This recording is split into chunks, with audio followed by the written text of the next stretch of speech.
Today in women history is Hyeonseo Lee. I know I'm not pronouncing her name correctly.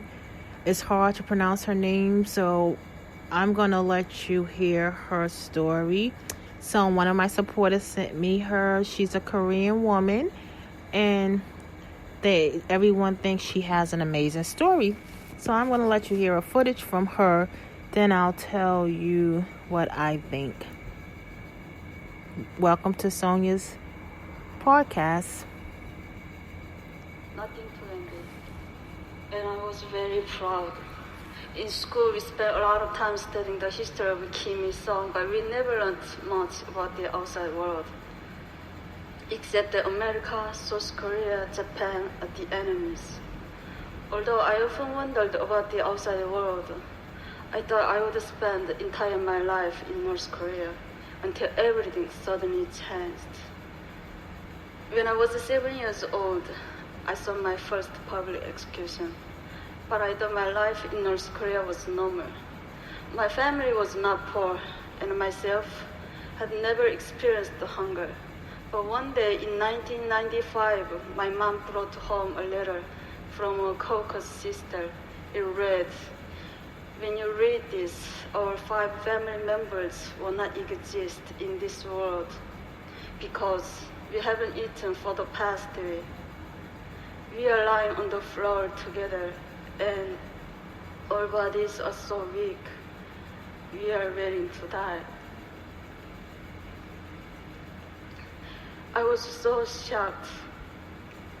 This was the first time I heard that people in my country were suffering. Soon after, when I was walking past the train station, I saw something terrible that I can't erase from my memory. A lifeless woman was lying on the ground while an emaciated child in her arms just stared helplessly at his mother's face. But nobody helped them because they were so focused on taking care of themselves and their families. A huge famine hit North Korea in the mid-1990s. Ultimately, more than 1 million North Koreans died during the famine, and many only survived by eating grass, bugs, and tree bark. Fire outages also become more and more frequent, so everything around me was completely dark at night, except for the Sea of Lights in China, just across the river from my home. I always wondered why they had lights, but we didn't. This is a satellite picture showing North Korea at night compared to neighbors. This is the Amnok River, which serves as a part of the border between North Korea and China. As you can see, the river can be very narrow at certain points, allowing North Koreans to secretly cross. But many dying. Sometimes I saw dead bodies floating down the river. I can't reveal many details how I left North Korea, but I only can say that during dark years of the famine, I was sent to China to live with distant relatives. But I only thought that I would be separated from my family for a short time. I could have never imagined that it would take 14 years to live together. In China, it was hard living as a young girl without my family. I had no ideas what life was going to be like as North Korean refugees. But I soon learned it's not only extremely difficult, it's also very dangerous. Since North Korea, that my identity could be revealed and I'd be repatriated to a horrible fate back in North Korea. One day, my worst nightmare came true when I was caught by the Chinese police and brought to the police station for interrogation. Someone had accused me of being North Korean, so they tested my Chinese language abilities and asked me tons of questions. I was so scared. I thought my heart was going to explode. If anything seemed unnatural, I could be imprisoned and repatriated. I thought my life was over. but I managed to control all the emotions inside me and answer the questions. After they finished questioning me, one officer said to another, "This was a false report. She's not North Korean." And they let me go. It was a miracle.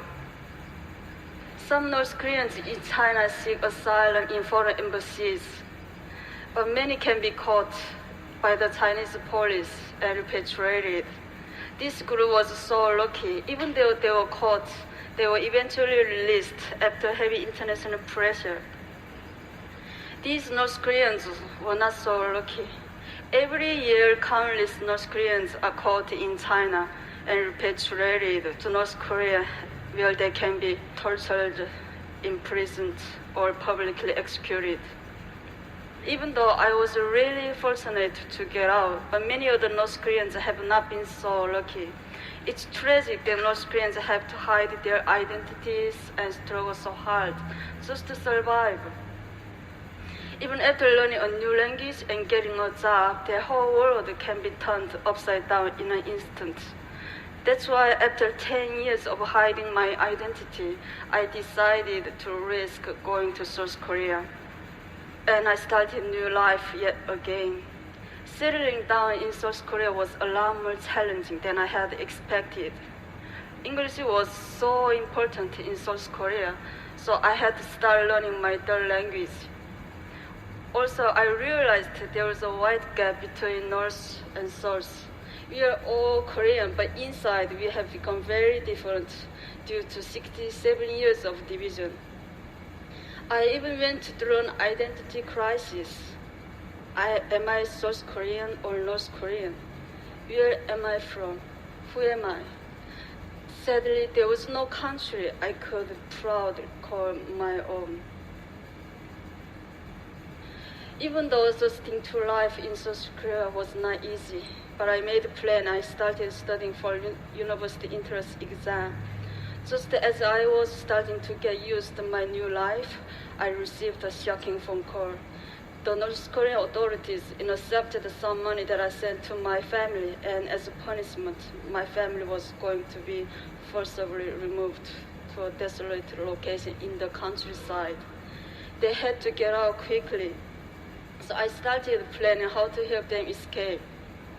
North Koreans have to travel incredible distances on the path to freedom. It's almost impossible to cross the border between North Korea and South Korea. So ironically, I took a flight back to China and I had to told North Korean border. Since my family couldn't speak Chinese, I had to guide them. Somehow through more than 2,000 miles in China and then into Southeast Asia. The journey by bus took 1 week and we were almost caught several times. One time our bus was stopped and boarded by a Chinese police officer. He took everyone's ID cards and he started asking them questions. Since my family couldn't understand Chinese, so I thought my family was going to be arrested. As the Chinese officer approached my family, I impulsively stood up and I told him that these are deaf and dumb people that I was chaperoning. He looked at me with suspiciously, but luckily he believed me. We made it all the way to the border of Laos, but I had to spend almost all of my money to bribe the border guards in Laos. But even after we got past the border, my family was arrested and jailed for illegal border crossing. After I paid the fine and bribe, my family was released in 1 month. But soon after, my family was arrested and jailed again in the capital of Laos. This was one of the lowest points in my life.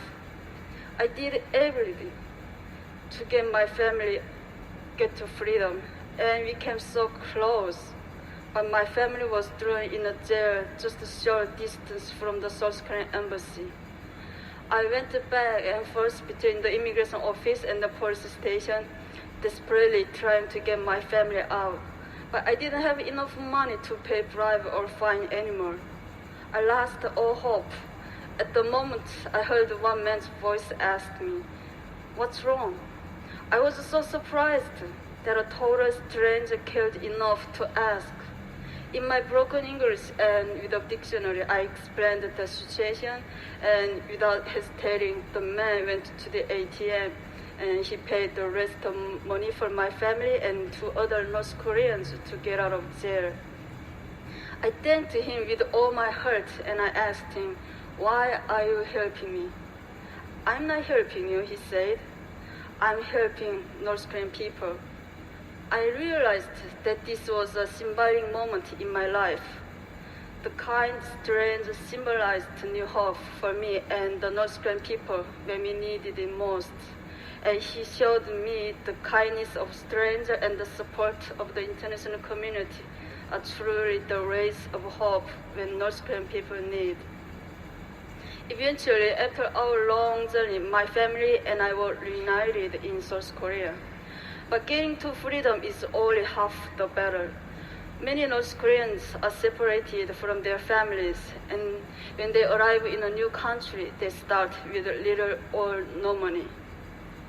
So we can benefit from international community for education, English language training, job training, and more. We can also act as a bridge between the people inside North Korea and the outside world, because many of us stay in contact with family members still inside, and we send information and money that is helping to change North Korea from inside. I've been so lucky to receive so much help and inspiration in my life, so I want to help give aspiring North Koreans a chance to prosper with international support. I'm confident that you will see more and more North Koreans succeeding all over the world, including the TED stage. Thank you.